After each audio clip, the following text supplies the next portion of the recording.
Hello friends, हम पढ़ रहे थे एनसीईआरटी क्लास 12 का सेकंड चैप्टर विश्व जनसंख्या वितरण घनत्व और वृद्धि। इसका फर्स्ट पार्ट कंप्लीट हो गया था। अगर आपने नहीं देखा है तो आप डिस्क्रिप्शन बॉक्स में जाके देख सकते हैं।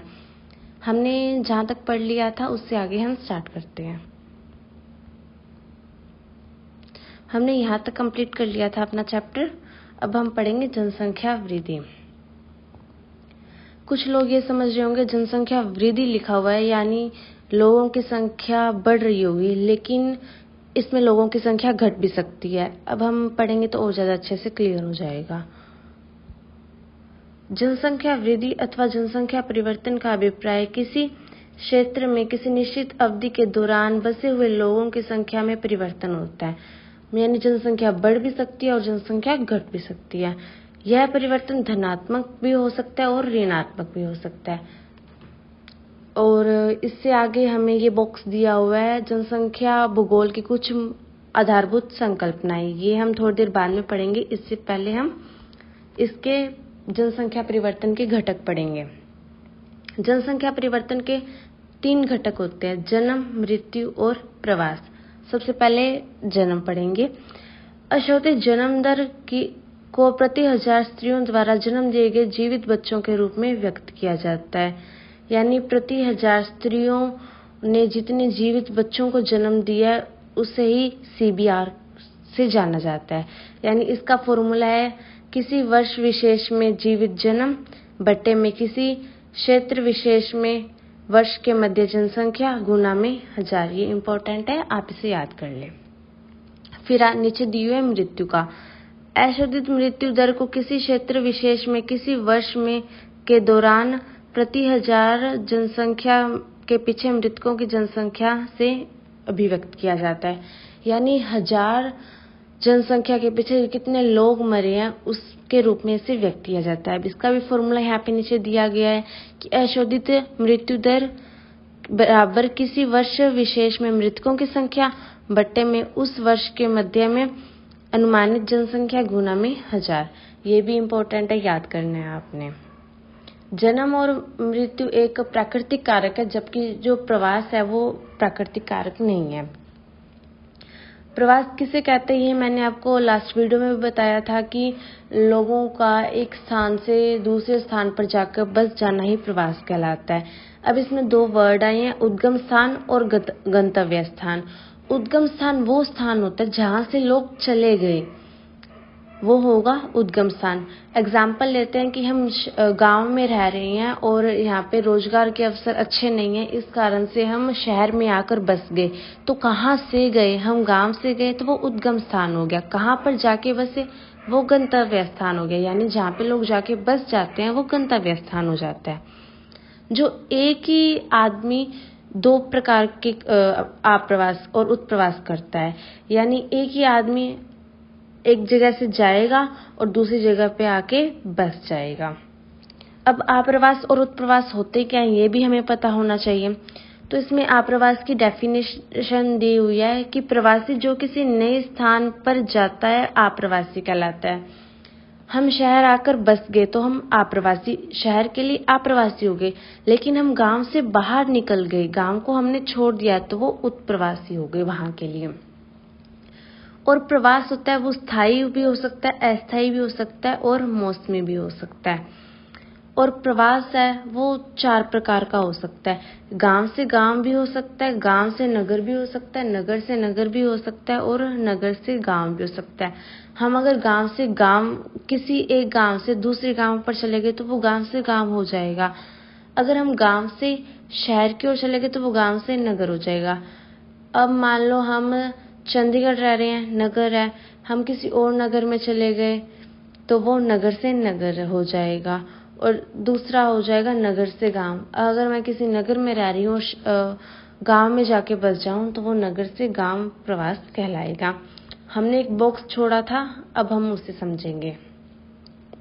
ये बॉक्स हमने इसलिए नहीं किया था क्योंकि अब आपको नहीं पता था कि आप्रवास और उत्प्रवास क्या होता है। अब आपको पता लग गया तो अब ये बॉक्स करेंगे। सबसे पहले लिखा हुआ है जनसंख्या वृद्धि। तो जनसंख्या वृद्धि 2 समय अंतरालों के बीच में जनसंख्या में परिवर्तन को जनसंख्या वृद्धि कहा जाता है। इसमें एक एग्जाम्पल देके समझाया हुआ है कि भारत की 2001 की इतनी जनसंख्या थी और 2011 की इतनी जनसंख्या होगी। अब इन दोनों को माइनस करेंगे तो जनसंख्या वृद्धि हमारी आ जाएगी। फिर नेक्स्ट पॉइंट दिया हुआ है जनसंख्या वृद्धि दर। ये जनसंख्या परिवर्तन यानी जनसंख्या वृद्धि को प्रतिशत में व्यक्त किया जाता है, बस इसमें इतना ही अंतर है। और फिर नेक्स्ट पॉइंट आता है जनसंख्या की प्राकृतिक वृद्धि। मैंने आपको पहले ही बताया था कि जो जन्म और मृत्यु है वो एक प्राकृतिक कारक है, इसलिए अगर हमें प्राकृतिक वृद्धि निकालनी है तो जन्म में से हम मृत्यु को माइनस कर देंगे तो वो प्राकृतिक वृद्धि आ जाएगी। फिर नेक्स्ट पॉइंट है जनसंख्या की वास्तविक वृद्धि। अब वास्तविक वृद्धि में प्रवास भी आएगा, प्रवास आएगा तो आप्रवास भी होगा और उत्प्रवास भी होगा। तो वास्तविक वृद्धि का फॉर्मूला है जन्म माइनस मृत्यु प्लस आप्रवास माइनस उत्प्रवास। आप्रवास और उत्प्रवास मैंने समझा दिया है क्या होता है। फिर नेक्स्ट पॉइंट आता है जनसंख्या की धनात्मक वृद्धि। यदि जन्म दर अधिक हो मृत्यु दर से तो जनसंख्या बढ़ेगी यानी वो धनात्मक वृद्धि होगी, और यदि जन्म दर कम हो मृत्यु दर से यानी जनसंख्या कम होगी यानी वो जनसंख्या की ऋणात्मक वृद्धि होगी। अब आगे देखेंगे हम, ये हमने कर लिया था। इस बॉक्स में कुछ ऐसे चित्र दिए हुए थे जिसमें बताया हुआ था कि कब कब कैसे कैसे प्रवास हुआ है। फिर अब हमारा नेक्स्ट पॉइंट आता है कि प्रवास लोग करते क्यों है। कोई ना कोई उसके पीछे कारण होगा, तो इसके पीछे दो कारण होते हैं, एक प्रतिकर्ष कारक और एक होता है अपकर्ष कारक। प्रतिकर्ष कारक मतलब लोग किसी स्थान को छोड़कर जाते हैं तो वो क्यों छोड़ के जाते हैं, उसके पीछे कोई ना कोई रीजन होता होगा, इसी कारण से छोड़ के जाते हैं। तो वो बहुत सारे रीजन हो सकते हैं, यानी वहाँ पे रोजगार के अच्छे अवसर ना हो इस कारण से छोड़ के जा रही हूँ, या फिर वहाँ का रहन सहन निम्न स्तर का हो, अच्छा ना हो, या कोई राजनीतिक अशांति हो, या फिर प्रतिकूल जलवायु। मैंने आपको फर्स्ट वीडियो में बताया था कि वहाँ पे लोग रहना अधिक पसंद करेंगे जहाँ पे अनुकूल जलवायु होगी। जहाँ पे जलवायु प्रतिकूल होगी वहाँ पे लोग इतना रहना पसंद नहीं करेंगे। फिर नेक्स्ट पॉइंट आता है प्राकृतिक विपदा। वहाँ पे बाढ़ भी हो या सुनामी हो या फिर अकाल हो, वहाँ पे लोग रहना इतना पसंद नहीं करेंगे। फिर इसके और भी कारक हो सकते हैं, जैसे कि शिक्षा एक कारण हो सकता है, या फिर स्वास्थ्य चिकित्सा भी एक कारण हो सकता है कि वहाँ पे चिकित्सा सुविधा अच्छी ना हो, इस कारण से वहाँ से लोग जा रहे हो। फिर सेकंड इसका पॉइंट है अपकर्ष कारक। कौन सी जगह पे जाते हैं उस जगह में उन लोगों को कुछ अट्रैक्टिव लगता होगा, इस कारण से लोग वहाँ पे जाते हैं।